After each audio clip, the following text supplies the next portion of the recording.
Hello， 歡迎翻到嚟 To The Quiz。哇！咁快咧就嚟到物語之旅嘅最後一集啦。今集咧我哋就會開箱晒我哋喺歐洲買嘅所有戰利品啊！我哋今集咧會開箱5個手袋啊，有大家期待咗好耐嘅 Goyard 啦，有 Chanel 啦，有 LV 啦，仲有一啲小眾嘅品牌添啊！仲有咧，我賣關子賣咗好耐嘅 Chanel 啦，我今集咧終於都會開佢出嚟見大家啦！如果你都想知道我哋買咗啲咩嘅話咧，就記得 like、subscribe 同埋撳埋我哋嘅鐘仔啦！我哋而家追緊5萬訂閱啦，快啲幫我哋撳 subscribe 啦！好啦，事不宜遲，我哋就即刻開佢哋出嚟見大家啦！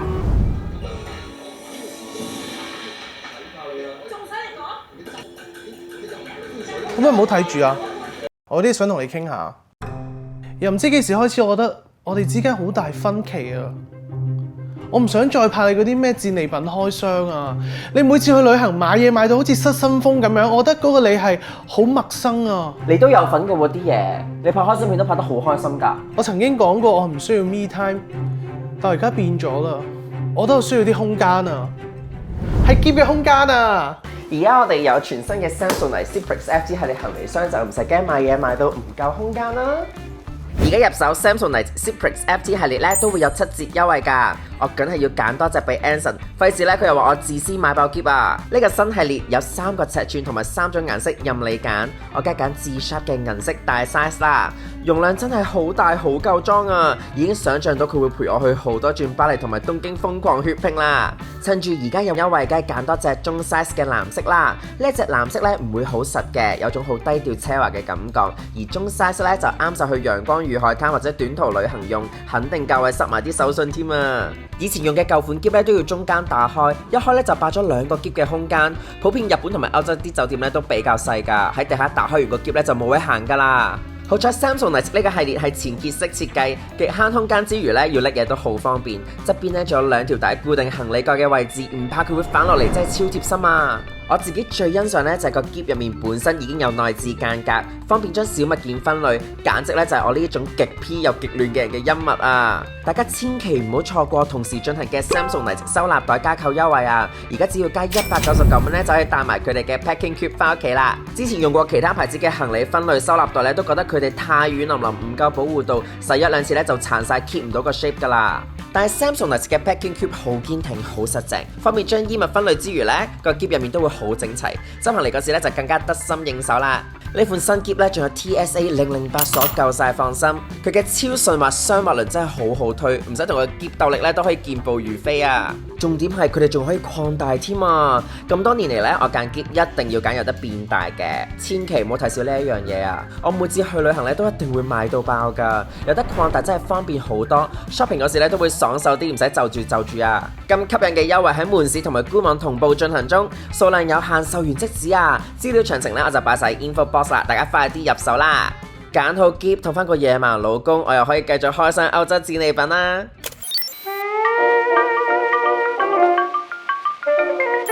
第一個介紹咧就係我哋去咗巴黎第一個嘅戰利品，就係我冇預計過我會買嘅，係啊Goyard啦，因為其實我哋屋企已經有好多Goyard袋㗎啦，你都知係，所以我係完全冇諗過啦。但係因為入到去咧，如果大家有睇翻我哋個 vlog 嘅話咧，喺巴黎春天百貨嗰個分店咧，基本上佢咩顏色啦、咩 size 啦都齊貨喎。要仲要咧，我哋即時計一計個價錢咧，平過香港幾千蚊。冇辦法，真係好心動。呢個咧係真係衝動式消費嚟嘅。我明明講咗自己唔可以再衝動消費啦，但係呢冇辦法啊！你望到個價錢之後咧，又有貨咧，好啦，我要咗佢啦。所以咧，我就揀咗呢一個超大嘅袋啦。大家如果眼利嘅話，見到呢條邊咧，都估到呢個 Goyard 袋係咩色㗎啦？就係我哋係咪第一個白色袋啊？係啊，就係Goyard嘅白色 Aqua Travel Bag 啦，超大隻。嗱，我揀呢一個 size 係有原因嘅，因為咧 Anson 咧咪有一隻聖 Louis 嘅超級 XXL 嘅，嗰個已經係停產咗㗎啦。咁但係我一直都好想擁有一隻自己嘅大嘅 Goyard travel bag，因為我覺得去旅行無論係去日本啊、去歐洲，你真係 shopping 嘅話咧，有呢一種大袋嘅話咧係好方便，直接上飛機。Hand carry 嘅一流咯。裝戰利品係真係一流㗎，所以咧見到佢有 display 咧，我就即刻好啊！我想睇下呢一個袋究竟係點樣啊，因為咧 Artois 咧同埋聖 Louis 嘅 travel size 咧係完全唔一樣嘅。不如我攞埋出嚟俾大家比較下。噔噔，係啦，呢隻就係佢嘅聖 Louis XXL 啦。咁佢咧，而大家見到咧有歷史嘅痕跡咧，佢係會好軟身嘅，腍 BB 嘅，所以咧個 shape 咧已經係企唔到㗎啦。咁但係咧 Artois 咧比起聖 Louis 咧係更加易 keep 個 shape 嘅，因為咧佢下面4隻角咧其實係有包到皮嘅，所以咧其實佢會再挺身少少啦。再加埋咧，我最中意係咩啊？就係我好中意嘅拉鏈啊！就係俾佢笑我最中意嘅拉鏈，因為對我嚟講拉鏈其實真係好緊要啦。咁有拉鏈嘅話咧，真係好唔使驚佢會跌嘢啦，同埋係好方便咯。又唔使驚去到歐洲俾人偷嘢喎。所以咧呢個拉鏈對我嚟講係加500分嘅。咁其實邊個大啲咧個容量？size 上就應該係聖 Louis 嘅 XXL 大啲嘅。係咩？係啦，大家度下就會見到㗎啦。但係你好似橫啲喎，我覺得差唔多，因為你用到好腍 BB 啫，係啦。我係高身啲咯，但係你橫啲嘅喎，哦，橫多少少嘅喎。嗰陣時個 essay 咧都有啲奇怪嚇，你係咪 sure 你要 travel size？因為佢覺得好大隻。咁但係呢個我係真係要嚟去旅行用嘅，所以我就覺得冇所謂啊，所以我就揀咁大個咯。但係我而家咁樣睇咧，其實我去平時做 gym 啊、裝鞋啊、裝衫都 OK 咯。咁你裝埋我嗰份。咁 Artois 呢個款咧就冇聖 Louis 裏邊嗰個附帶嘅 pouch 嘅，但係咧佢都有一個內格嘅。咁大家見到咧就係呢一個啦。咦，我揈佢出嚟先，噔噔就係呢一個內格啦。咁大家咧佢係有個粒的啦，做個扣啦，佢係好薄嘅啫。咁但係咧就可以俾你咧攝下 passport 啊，攝下銀包啊，即係重要啲嘅你就可以咧攝喺呢個位。咁你就唔使喺個大咕窿裏面不停抄咯。同埋呢個 pocket 都好大個。係啊，同埋佢個 pocket 咧反而好搞笑，佢裡面。先至係嗰個 pattern 嗰個面嚟嘅喎，嗰啲個咩嚟㗎？呢個有個鎖頭㗎，原來有個鎖頭㗎？有個一個 logo 㗎喎。係喎，咁 surprise 嘅，我完全唔知道有喎。鎖喺邊啊？拉鏈嗰位啊。係啊，好好喎，咁呢個真係好 perfect 嘅 travel bag 喎。個拉鏈扣位係有個鎖，有個圓圈鎖頭位。係啦，俾你鎖嘅，咁我覺得好好喎，Artois。咁裡面咧其實就係一個超級大嘅咕窿嚟㗎啦，咁就你裝任何嘢都得㗎啦，基本上。咁點解你會揀呢個白色咧？因為都市傳說咧話呢個牌子嘅袋咧好容易甩色啦，同埋個邊咧好容易甩皮嘅喎。點解我揀白色咧？因為其實我哋真係你啱啱所講，我哋係一隻白色袋都冇嘅。你冇咯，我有一隻 Prada 嘅。係喎，我冇一隻白色袋都冇啦。咁我既然去到揀得Goyard嘅話咧，因為我哋其他色都有啦，我就唔想太悶啊。如果又係黑色又係深藍色嘅話，對我嚟講真係好悶啊。咁不如要一個 fresh 啲嘅白色啦，因為我覺得好 sharp 好靚啦。如果咁大隻係鮮黃色、鮮橙色，我又驚我太難 carry 喎。咁就不如要一個望落去好清新嘅，一年四季都用到嘅白色咯。咁就 neutral 啲咯，但係我覺得望落去係好 clean、好襯衫嘅白色咯。咁但係咧，因為我知道咧，我都有上網睇過咧，有人話咧呢個皮咧會黐住啲衫喎。即係熱到溶咗咧，會黐住啲衫。我完全唔驚喎，因為其實我哋都用咗Goyard好多年。係咯，我又冇發現過有呢個問題。係咯，完全唔覺有問題喎，因為香港都係潮濕同埋香港都係熱㗎嘛，所以我係對Goyard嘅出品好有信心嘅。咁呢個 Artois 其實仲有冇其他 size 或者佢呢個幾多錢咧？Artois 咧其實佢仲有 PM、MM， 應該都仲有隻 GM 嘅。咁我呢一個咧就係佢最大嘅 travel size 啦。咁 travel size 咧喺歐洲價咧就係2400歐羅嘅。我哋當時嘅對嘅匯率就係8.5啦，退埋稅之後咧係大約港紙18600蚊嘅，我覺得好抵啊！因為咧佢仲抵過我之前喺 live 度有開箱過同 Pia 一齊買嗰隻 Hooli 啊，係咪啊？嗰個袋咧 L 字頭嗰隻袋咧，佢仲平啲嘅，但係佢大好多咯，同埋我覺得佢會易用啲咯。我見佢買得咁興奮咧，我都唔執輸啊！我買咗呢樣嘢啊！大家估係咩嚟先？我即刻開箱俾大家睇。喂！得啦，係啊，又係嘅，啲氹氹啊！大家估唔估到係咩啊？呢個應該好難估到。係啊，但係呢個我覺得好叻。嗱，呢啲咁細嘅嘢咧，買咁 sharp 嘅絲毛色咧就好 perfect 嘅。係啦，嗱，大家見到嗰條帶就知道又係啲氹氹啦，但係咧佢又係有 function 嘅，佢係有磁石啦，跟住可以啪下嘅。呢一個 clip 咧其實我覺得係專門放佢隻聖 Louis 嘅。因為啱啱講過啦，聖 Louis 呢個咁傳統嗰個奶粉袋咧，其實佢有個最大嘅缺點就係佢冇拉鏈啊。係啦，所以我咧就會特登買呢個 clip 咧去 clip 實佢個開合位。等等，噔噔，同埋呢個咧你可以綁埋喺呢個手柄位嘅，綁實咗。嗱，你中意咁樣出嚟當一個吊飾又得啦。跟住咧，你想佢有個 function 夾實就可以咁樣咯。不過其實都唔係好實，好似測試咗唔係好實喎而家。美觀為主啦，美觀為主。唔係咁，我覺得譬如話佢揀咁 sharp 嘅黃色咧，撞落去你個黑色嘅告一度咧，其實係好靚嘅。係我覺得為個袋係生色不少嘅。咁因為告一咧本身咪有啲可以寫嘢畫嘢嘅服務嘅。係。咁但係咧，我覺得如果你唔想畫花個袋嘅話咧，用呢啲 clip 嘅話咧，就好似有個自己嘅特色咁樣。我覺得係好靚嘅。佢真係唔係好實喎，有 bug 嘅呢個嘢。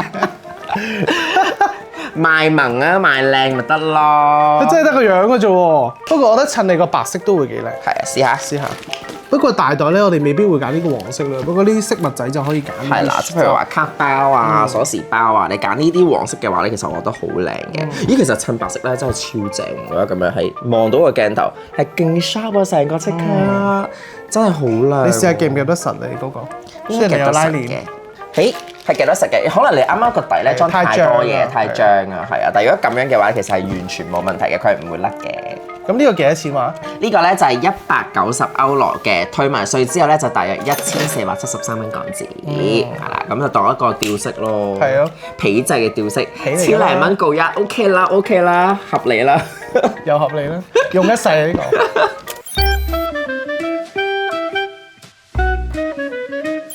第二個開箱咧就係我老是常出現嘅 LV 袋啦，我諗大家有睇開我哋嘅觀眾應該都知道係咩嚟㗎啦，都唔係關子啦，明知。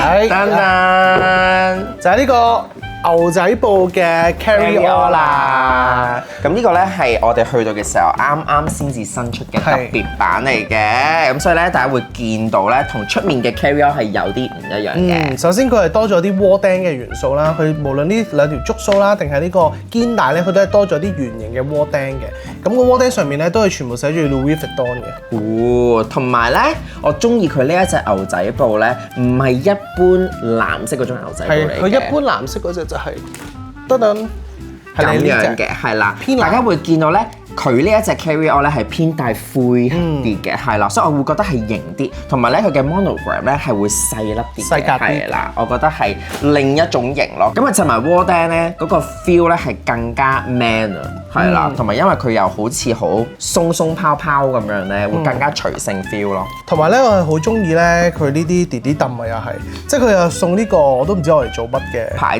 仔啦，都唔會攝嘢㗎啦，其實可以攝嘅，咁好仔細喎。原版應該係一個 name tag 嚟嘅。係咯，其實呢個都係嘅，不過牛仔布版呢就先唔係啊。咁同埋咧，佢係車黃色嘅線嘅，我覺得好靚啊，好襯呢個牛仔布。係啊。另一樣咧，我中意佢嘅咧就係佢出邊係大格嘅 monogram 啦，但係佢入邊咧係迷你版嚟㗎，係再細啲嘅 monogram 咯，細細粒好得意。好得意啊！有個反差感咯，我覺得係有個設計感喺度咯。同埋咧，佢隨袋附送咧有個 pouch 仔啦，又可以拆出嚟用啦，咁都幾抵啊！都幾抵喎，連埋呢一個，你拆出嚟咧可以當係筆袋又好啊，或者真係去旅行咧，你裝啲譬如話外幣啊、錢啊，你就放喺呢個 pouch 度，再放喺你自己個袋度咯，我覺得好好啊！呢個佢入邊咧，除咗一個 pouch 之外咧，佢仲有一個拉鏈嘅大格啦，同埋有兩個嘅細袋仔俾你裝嘢㗎。咁你用咗呢一個袋已經2-3個月啦，你而家有啲咩感受咧？我帶咗佢去過2次沖繩嘅旅行啦，跟住我平日出街又成日帶住佢啦。一嚟佢好輕，二嚟咧佢真係 carry all 咯，佢真係乜都裝到，即係裝到相機啦。跟住咧同埋佢係呢個應該係 carry all 比較大嘅 size 嚟嘅，所以我記得咧有啲女觀眾咧曾經 DM 過我，就話好中意呢個款，但係咧對佢嚟講真係太大啦，因為佢冇出一個細啲嘅 size。咁所以容量咧，我覺得係俾高分佢嘅。但係咧，我係有少少失望咧，就係佢可能佢始終咧皮咧 LV 嘅皮咧唔係好靚嘅，佢側邊咧好容易變咗巢皮同埋攣咗咯。哦，因為可能裝重嘢多嘅時候，佢就會有個壓力喺度，就會接咗係嘛？唔係，因為我之前咧係扯咩咧，我就會攝到去前啲嘅，即係比較長啲嘅大嗰格。但我呢排咧中意執咩就縮翻短佢咧，咁你接得耐嗰個位咧，佢就會巢得好緊要。哦，唉冇辦法，呢啲係自然之教，係咁又唔怪得人嘅。但係咧，我啱啱見到咧，我好中意咧佢個袋個底咧，呢4粒腳咧都好靚，係啊，係大大粒嘅喎，幾靚嘅喎，有個 contrast 感。因為咧佢呢一個原色嘅皮咧，再加埋佢呢一隻牛仔布咧，其實係我覺得最靚嘅 combo 嚟嘅。有冇觀眾係俾我導到係有買咗去同一個系列嘅款式咧？留言話俾我哋聽。咁呢一隻特別版嘅牛仔布 carry-on 係幾多錢呢？原價咧佢就係2900歐羅嘅，咁退晒稅之後咧，大約就係港幣21600蚊左右啦。咁平過香港定價係幾多？香港我記得係27000嘅要，真係好誇張其實。都平。所以去到咧，佢又係本身入去 LV 就話我唔買，但係冇辦法嘅，你見到呢啲價錢有呢啲款嘅話咧，你好難唔帶翻香港。同埋我好耐冇買袋啦，我自己。係啊，同埋咧，如果有睇我哋荷蘭直播嘅時候咧，呢個袋係現咗身㗎嘛。嗰陣時係何想多謝大家咧，極力 push 到我哋去2000人同時間睇，所以咧就逼到佢開呢個袋出嚟。如果唔係咧，我哋係諗住忍到佢而家呢刻先至開箱嘅。提早見到光。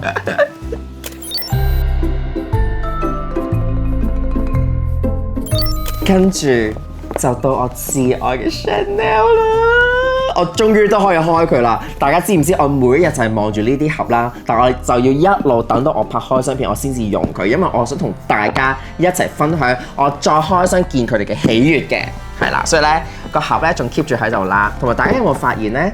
我哋呢個 Chanel 係唔同嘅個盒，同大家平時香港買係白色㗎，因為我哋係喺總店度買嘅，所以咧係白色盒嘅。呢兩個白色盒咧，我係會留低嘅。平時啲盒我係會掉㗎嘛，但係咧我想留低係紀念我哋今次旅行咧，每次望到咧都會諗起我哋喺巴黎好開心嘅記憶古色係咪？係啊，記憶古色係啦，大家要睇公書啦。咁咧，我哋就不如開咗最輕強嘅先啦。好。嗱，大家見到咧薄薄地細細盒，就知道呢個唔係袋嚟啦。咁呢個係咩嚟咧？噔噔，係一個我一路都冇嘅嘢，係從來冇買過係咪啊？從來都冇買過呢一類型嘅嘢，我真係冇，就係 passport case 啦。噔噔，睇下先。好靚啊！應該係咁樣嘅，調翻轉應該係咁樣嘅個 passport case，個 CC 咧係喺右下角嘅，好靚啊！咁呢個係羊皮定牛皮嚟嘅咧？其實咧我都唔係好識分。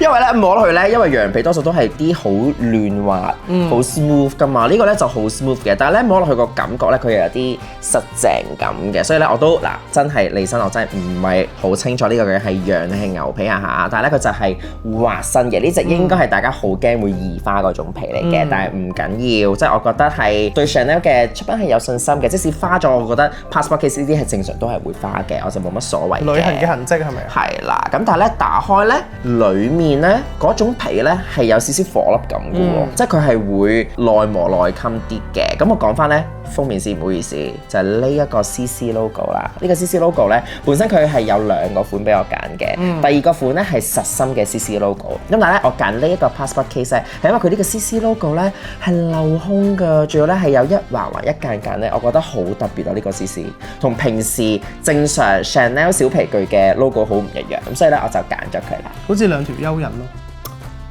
識咩啊你？呢啲叫時代感啊，呢啲叫做科技感，我覺得有啲係啦，劃時空嘅一個 passport case。咁打開裡面咧，嗱其實咧佢係好憎呢個 passport case。係啊，樣衰啊，好核突，但我覺得好靚啦。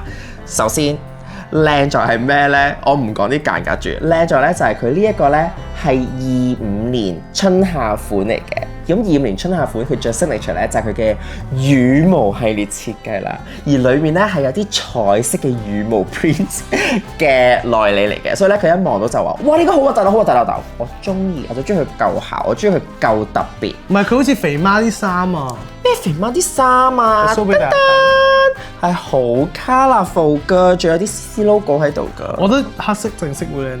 你識咩啊？呢啲叫做內斂啊！我自己望落去開心咪得咯。咁佢又唔係成個 passport case 都係羽毛，佢裡面係啫嘛，個內裏係啫嘛。嗱，跟住咧，我覺得呢一個設計好咧，就係好在佢側邊咧，除咗呢一個位係俾你攝 passport 啦，咁呢一度咧其實都有啲 card holder 位嘅。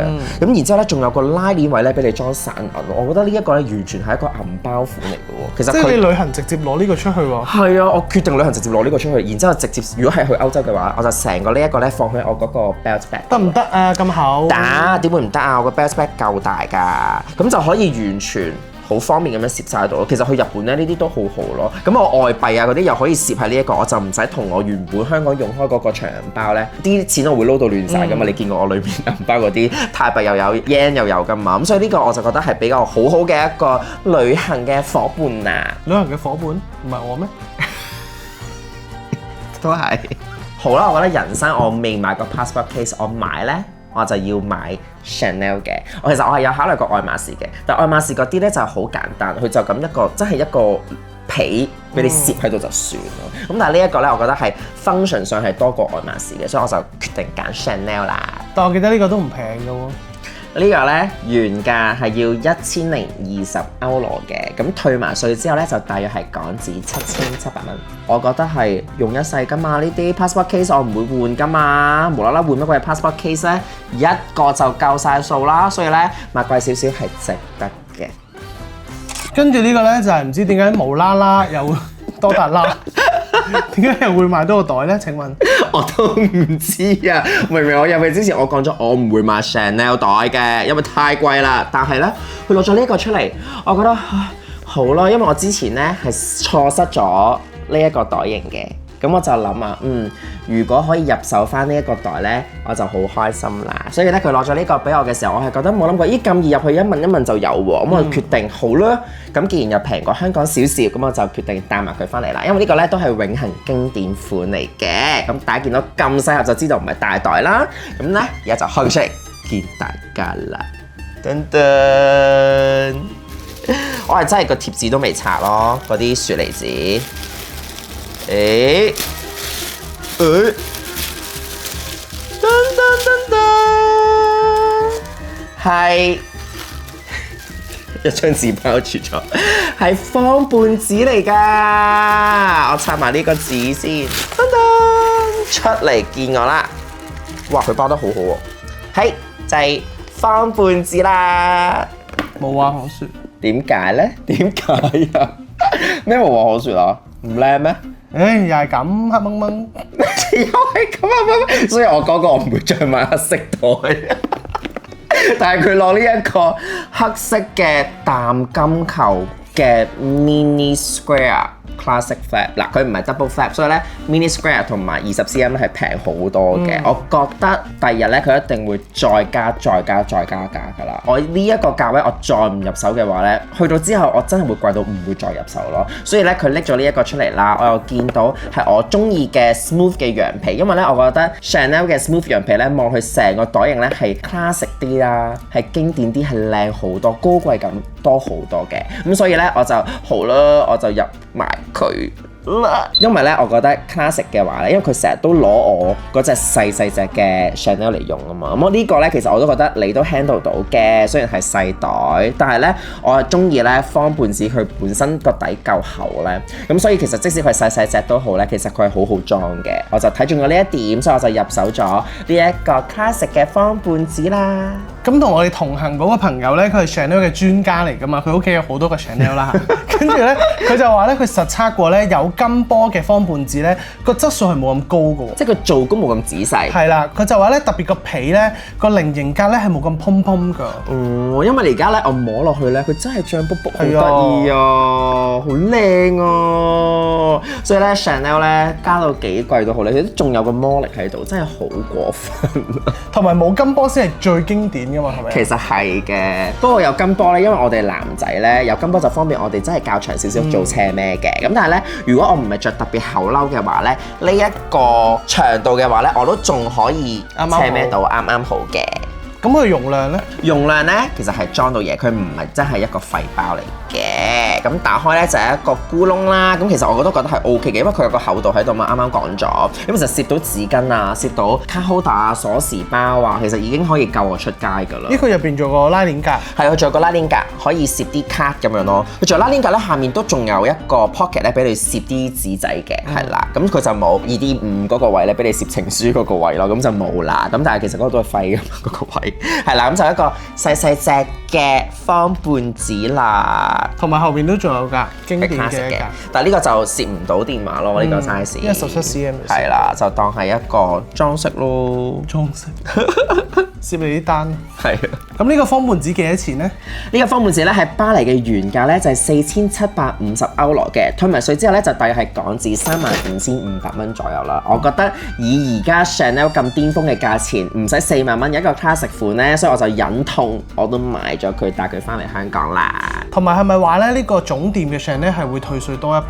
係啊，退多1%嘅，所以咧大家如果要買嘅話咧，都去翻巴黎嘅總店度買啦。加埋咧，我覺得係成個氛圍咧，令到你好想去買嘢。我都講過㗎啦，嗰間總店無論係 sales 啦、氣氛啦、所有 service 啦，你都會好想買嘢咯。同埋最特別就係我好想儲佢一個白色盒。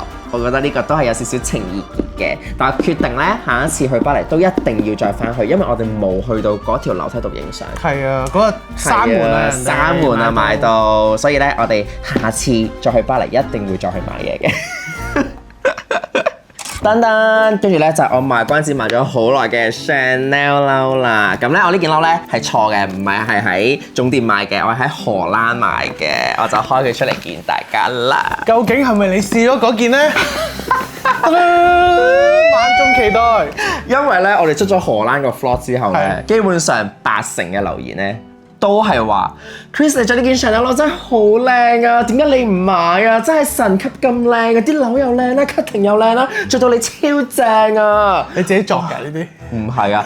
嗱，而家唔該你剪翻所有 comment 出嚟，boom 走翻晒出嚟啊啲 comment，因為真係咧呢件褸咧，我當時一試着完咧，我就真係覺得人生嘅 Chanel jacket 就係佢啦。雖然咧佢真係唔夠經典咁咧，但係我就照開佢出嚟俾大家睇下先啦。所以咧，你哋係冇失望啊！佢係真係買咗嗰件衫。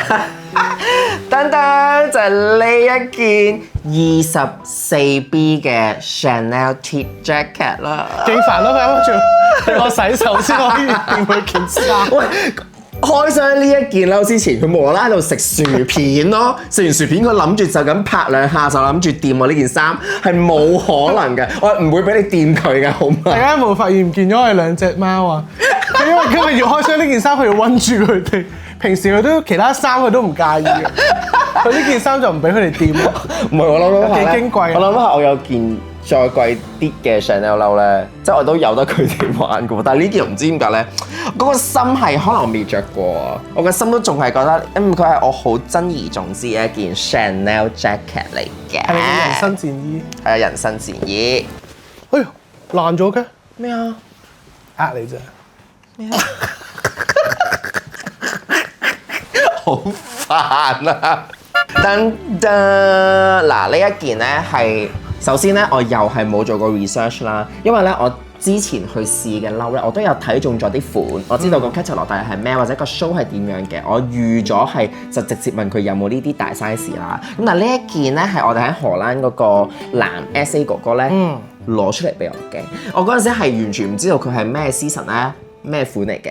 咁但係咧，我就一路試咧，因為我心底裏都仲係好中意咧，我喺巴黎試 Markham 褸嗰件啦。所以我就諗話，如果荷蘭真係有嘅話咧，我就搏取買㗎啦。咁但係咧，竟然佢攞咗一排嘅褸俾我啦，都係冇嗰件，都係冇嗰件 Markham 褸有我 size。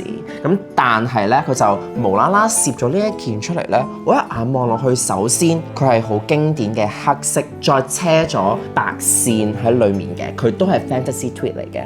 然之後咧，我再望埋啲紐咧。我就覺得唔得啦，係呢一件啊，因為咧佢係我最中意嘅 CC logo 褸啦，然之後咧佢仲要好似咧我而家手上面戴緊呢一隻 VCA 咧圍住嗰啲豬豬啊！你做咩用呢個家庭英啊？家庭落㗎我哋個 channel，跟住咧哇佢圍住超靚喎！最大特點咧係佢個領啊！嗱，佢唔係 classic 嘅 Chanel 圓領，但係咧佢最特別就係多咗呢兩條揈揈帶啊！我唔綁蝴蝶結又得啦，或者咧真係綁個煲呔咁樣咧，又會另一個完全好似貴族 feel 咁樣啦。所以咧呢一件啦，我覺得我試咗上之後，我係唔願除落嚟咯。我嗰個樣咧，我係真係嗰個開心咧，嗰種感覺。咁開心過結婚啊！咁又冇結婚開心啲，結婚點都開心啲。咁但係咧呢一個係我覺得哇，好似尋尋覓覓咧，我一路都好想揾一件有我碼嘅褸，因為香港好難揾啊。但係我真係俾我遇到佢咯，因為即使係 Markham 嗰件咧，都硬係有少少唔係話我心目中100分嘅褸嚟嘅。咁但係呢件我覺得真係100分嘅，所以我就揀咗佢啦。雖然呢件 jacket 咧唔係有齊晒所有 Chanel 褸最經典嘅元素，但係佢都有一啲係你中意嘅嘢入邊。係啦，嗱，大家首先咧要留意就係佢咧係用咗 Chanel jacket 咧最中意用嘅係多拼布嘅形式咧去做一個剪裁嘅，佢就唔係就咁一幅布咁樣就整件褸出嚟，佢咧中間咧你見到佢嘅車線咧，佢係用咗好多塊去拼布出嚟嘅，咁就會變咗係更加緊貼、更加貼身。就着落去咧係會舒服好多嘅。我就咁睇佢個背脊咧已經有1、2、3、4、5、6，已經有6塊唔同嘅布咧係打直咁樣去車出嚟㗎。唔係喎，佢彎彎地嘅喎。係啊，因為咧佢仲要係最特別咧，因為我呢一個咧唔係嗰啲阿梅博啊嘛，佢係咧有啲好似彎刀型、彎膊型嘅，所以咧呢一件褸最大特點咧就係你啱啱講咗咧，佢係呢一度開始咧佢係開始彎落去嘅，所以咧我就好中意呢一個好特別嘅設計。網球咁啊，係網球嗰個 shape 啦，咁然之後咧，我中意佢裡面咧，佢都係有個鐵鏈咧喺件褸個底度㗎，因為咧其實 Chanel 褸咧要有個鐵鏈咧，就令到佢有個垂墜感啊，咁就 keep 到佢件褸咧掛喺度擺幾耐咧都有個垂墜嗰個 shape 喺度咯，所以咧我就好欣賞佢呢個，因為咧我本身有嘅 Chanel 褸係冇呢一個鐵鏈㗎。係啊，同埋咧，我覺得 Chanel 啲褸咧嘅鈕啊，佢係好似開盲盒咁㗎，你一日唔攞出嚟咧，你都唔知係要開咩款。係啊，佢有啲咧獅子頭啊 ，Coco Chanel 小姐頭嗰啲咧，我都唔中意嗰啲，因為咧咁啱咧，我哋去到嗰季咧就係25嘅春夏嘛，咁但係咧佢好多褸咧，嗰啲鈕咧都係花花啦，一係咧就係真係 Coco Chanel 小姐嘅頭，即係我都好尊重 Coco Chanel 小姐，但係咧我就唔想全部褸都係佢個人頭喺度咯，就會有少少奇怪咯，所以咧我幾中意嗰件褸嘅 shape 同埋顏色都好咧。如果嗰粒褸咧唔係你100% 心水嘅話，我都建議大家唔好買啦，因為褸對一件 Chanel 褸嚟講係靈魂所在嚟嘅。基本上一件褸有幾多粒褸咧，佢嘅價值就有幾多。咦，有幾多粒我去數下？嗱，首先咧兩個袖夾埋咧，每邊有3粒啦，即係已經有6粒啦。呢度5粒，跟住呢度5粒啦，11粒褸啦。仲有啲後備咧，後備褸，咦，嗰塊牌就喺度啦，噔噔喺度又多1粒，有12粒。同埋咧，我覺得有時咧 Chanel 褸咧着起上嚟咧有一種貴婦 look 啊，或者太太風嘅，好多人個感覺都係。咁但係呢件咧就反而冇嗰種感覺喎。我覺得係後生啲，因為始終佢個 cutting 咧係一個彎膊彎刀型啊，同埋咧佢係一個 crop jacket 啊，所以咧變咗首先我個人嘅比例咧我真係好差噶嘛，即係我係腰長腿短噶嘛。但係咧如果我着呢類嘅 crop jacket， 我再加個高腰褲嘅話咧，就將我個人嘅比例咧拉翻正常啲嘅。所以咧嗰陣時點解我覺得係要入手啦，就係因為佢嘅 cutting 嘅原因咯，同埋着出嚟個感覺咧，都有觀眾留言同我講話，令到佢對 Chanel 褸改觀啊！因為我試咗呢一件，令到佢覺得，咦，原來 Chanel 嘅褸嘅衫唔係淨係俾啲闊太着嘅，原來都可以着咗另一個味道出嚟。其實佢都有出好多冷衫啊、牛仔褸啊，其實佢啲牛仔褲都好係值得嘅。呢個都難買啫，係好難買啊，因為好長手佢啲牛仔嘅。以下嘅環節，懇請我阿媽、佢阿媽及親戚 skip 咗呢一段，因為要講價錢。呢一件褸咧，各位師奶高抬貴手，千祈唔好 send 俾佢阿媽。因為咧，嗱，我覺得咧呢一件褸比起我之前睇中嗰啲已經係平少少㗎啦。原價係7300歐羅嘅，退咗稅之後咧係54000港紙。嗱，但係我覺得你要我真係好老實講咧，我啱啱個所有袋唔買，其他衫唔買，我淨係成個歐洲 trip 只可以揀一件嘢嘅話咧，我都會揀呢件 Chanel 褸咯。咁啱啱嗰啲袋不如賣翻出去俾啲觀眾？咁又唔得，咁又唔得，各有用處嘅，係咪？咁但係咧呢一件褸，我覺得係一個紀念咯。咁因為平時如果咁貴嘅褸，我都會反對嘅。係啊，佢會阻止㗎。係咁，但係我覺得呢件佢着起上嚟又真係幾靚。咁我又擔心我如果反對咗佢買翻嚟咧，香港咧佢就一定會好多説話聽啦，或者佢會喺啲送到落到。我一定會黑面黑足全程咯。如果我嗰日買唔到呢一件褸嘅話，咁不如你而家發誓啊，3年內唔好再買衫啊！唔會，我唔會發呢個誓嘅，因為我已經睇中咗另外一件 Chanel 褸。大家等我開箱。耶！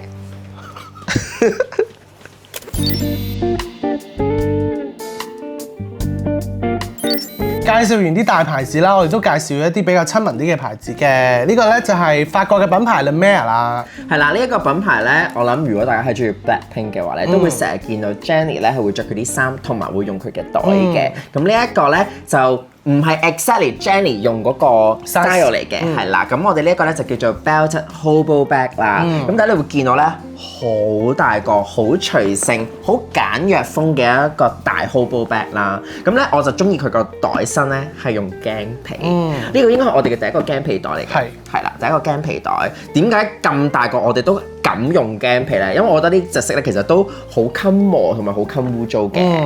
佢有另一隻色咧就係偏米色卡其色嘅。咁我哋最後咧就揀咗呢隻比較橄欖綠色嘅顏色咯。我覺得特別啲啊，好似咧好少品牌會用到呢一隻 shade 嘅橄欖綠，再因為佢偏灰少少，所以我覺得好啦。咁既然要揀呢一個形狀嘅話，就揀個特別啲嘅啦。同埋咧，我中意咧佢係撞咗咧嗰條帶咧。點解佢叫 Belted Hobo Bag 咧？就因為咧呢一條帶咧可以因應你嘅唔同用法啦、你嘅 style 啦，去改變個長度嘅。加埋咧佢條帶係用咗一隻滑身嘅皮，就同佢個麂皮咧好似有個 contrast，有個對比感嘅話咧，個感覺係會再型啲咯。同埋孭上嚟冇咁辛苦咯。係啊，好舒服㗎！佢呢條帶咧係好似有啲軟墊喺裏面咁樣㗎，超正。但係我最欣賞佢咧，就係佢好跟貼呢個潮流啊！而家潮流中意吊啲啲揼揼啊嘛，佢真係整咗一個扣位係幫你去吊呢吊飾㗎。係啊，因為咧佢本身咧佢個 brand 都有出啲牛角包嘅，咁佢都有出迷你牛角包仔，咁咧就係俾你扣喺度咧，就會係另一個 style 咁樣咯，係啦。咁入邊佢間隔其實都係大窿再加一個 pocket 咯。但係佢 pocket 入邊係縫皮㗎喎。係啊，好有入邊係皮真皮嚟。好有 heart 㗎，唔係 hea 嘢嚟嘅。唔係喎，佢成個袋入邊係皮嚟㗎喎。係啊，係 smooth 嗰隻皮，即係咧係佢條帶呢一隻皮嚟嘅，所以咧佢唔係出面係皮，入面係就咁用帆布，即係佢唔係 cheap 料咯，佢係內外都係皮，但係我覺得比想象中輕嘅，即係唔會話你望落去就會覺得好重嗰種咯。呢塊係護墊咩㗎？呢塊護墊係個底嚟㗎，佢俾你有個 shape 嘅，係啊，做翻個 shape。咁呢個袋咧，我哋當初揀咧又係冇 plan 過嘅，但係咧去到我試完衫，覺得佢啲衫太貴，咁但係咧佢就見到佢 cashier 度咧，突然間攞咗呢兩隻新袋出嚟，因為係新款嚟嘅，我就覺得試下先，我哋兩個都用到喎，所以就抵啲咯，兩份用。係啊，我呢排做 gym 都係孭佢啫嘛。佢原價咧就係歐羅嘅1190。係嗱，咁而家退咗稅咧，就大約係為到港紙8900蚊左右啦。咁我覺得兩個人可以一齊用咁大個袋，同埋呢啲款都係唔會過時㗎嘛。係啦，我就覺得係值得嘅。最後呢一個戰利品咧，就係我喺巴黎最後一日，我劈低佢哋咧，我都要一個人衝去買嘅袋嚟嘅，就係 Phoebe Philo 嘅 Gig Bag 啦。一個炒冷飯嘅袋。咩炒冷飯啊？咁難聽！佢而家係大集會啊，大合成變成一個完美全新嘅演繹啊，唔係炒冷飯咁簡單嘅。你仲話加兩棵葱喺呢度？點解會話佢炒冷飯咧？因為咧，其實 Phoebe Philo 咧就係 Old Celine 嘅總監做咗10年㗎啦。咁咧最出名咧，大家應該會知道嘅就係 Old Celine 有一個 trio bag 咧，就係有3層夾住嗰個袋。咁咧嗰個袋咧就係好廣為人知啦。咁佢而家咧個人品牌咧都出咗一個3層嘅袋喎，就係呢一個 Gig Bag 啦。如果大家咧喺側邊睇就會見到有3格嘅。咁但係咧佢同 Trio 最大特色咧就係佢係一個開口咧就連住咗3個 pocket 嘅。咁但係 Trio bag 咧就係分開3層嘅，係啦，就3個拉鏈啦。咁但係咧我中意佢咧就係佢呢一個 shape 咧係半彎月咁樣咧，其實孭起上嚟咧佢係會更加緊貼我哋人孭住嗰個體感係體感先至弧度啊，係啊嗰個弧度，所以其實望落去咧係會型啲嘅。加埋我覺得佢咁樣呢一個設計咧，因為我都係揀咗麂皮，咁佢呢一個皮上面個拉鏈開合位咧都係用咗個 smooth leather 嘅，咁我就會覺得又係有個 contrast 就會好型。佢啲衝都係嘅喎，佢啲衝都係啦，係有啲對比嘅，加上咧呢一個色。呢隻灰色係巴黎老佛爺限定版，你無論去到世界各地邊一個國家咧都買唔到嘅，淨係得老佛爺有嘅啫。咁所以永遠去旅行就係㗎啦，你見到呢啲 exclusive 啊、特別版啊，你會覺得我錯失咗嘅話，你未必真係會咁快可以飛到翻去再買翻㗎嘛，心頭好。所以我就好啦，最後一日我就抌低佢哋自己衝去老佛爺度買咗佢啦。咁入邊咧？個內格係點樣呢？入面咧個內格打開咗咧，就係你會見到有3個好深嘅 pocket 啦。如果有用開 Ocean 嘅 Trio bag 咧，都知道咧 Trio 其實係可以裝到好多嘢嘅。你唔好睇佢咧薄一層咧，但係其實你可以任意擴張佢條拉鏈都拉得到。所以咧點解嗰時佢係咁受歡迎？呢一個都係成全咗 Trio 嘅好處嘅。因為咧我試過裝長銀包啦，我試過裝3個有鎖匙包、有卡包，仲有多個卡 holder 啦，我攝曬入去，再加2包紙巾啦，再加 Kobo 咧，我都仲可以攝到入去啊！所以其實咧呢個都係旅行嘅恩物嚟嘅，因為基本上你一個細細啲嘅袋已經可以裝晒你所有 essentials 啊！咁呢個咁巴閉嘅老佛爺限定有幾多錢咧？呢一個 Phoebe Philo 嘅 Small Gig Bag 咧就係原價2100歐羅嘅，退咗稅之後咧就嚟到港紙15000蚊左右啦。我覺得咧我買佢雖然咧佢的確比起當年嘅 Trio Bag 係貴咗好多嘅，但係我買當然有好大部分係因為情意結啦，我真係 Phoebe Philo 嘅超級粉絲啦。但係咧我知道我孭住呢一個袋咧，識 fashion 嘅人一眼就知道我係孭緊 Phoebe Philo 嘅設計，同埋喺香港我覺得真係唔會同人撞袋咯。至起碼我買翻嚟呢幾個月咧，我冇見過有任何人孭住 Gig Bag 出街咯，連 Phoebe Philo 嘅袋都好少見到有人用，所以我覺得有一個特別性喺度咯，我就決定嗰陣時我就決定博取入手呢一個，同埋咧。Phoebe Philo 嘅設計就係你望落去咧，佢唔會有大 logo 啦，所以我覺得係又係可以用一世孭一世都唔會過時嘅設計嚟嘅，因為佢唔係啲好誇張嘅款。你以為咁樣就完啊？講明我哋呢個係擠牙膏式嘅開箱嚟㗎嘛？其實我哋仲有一個咧 LV 嘅袋啦。終極嘅最後一個，真係最後一個咧，係未開箱嘅，因為呢個袋咧係充滿淚水同埋教訓，充滿一片怨念嘅情況下買佢翻嚟嘅。咁呢個不如係有段故，係有段故嘅。咁不如我哋喺直播先同大家開箱啦。咁呢個就要留意我哋下一個直播，咁就會有擠牙膏式最後一片牙膏就係呢個出現啦。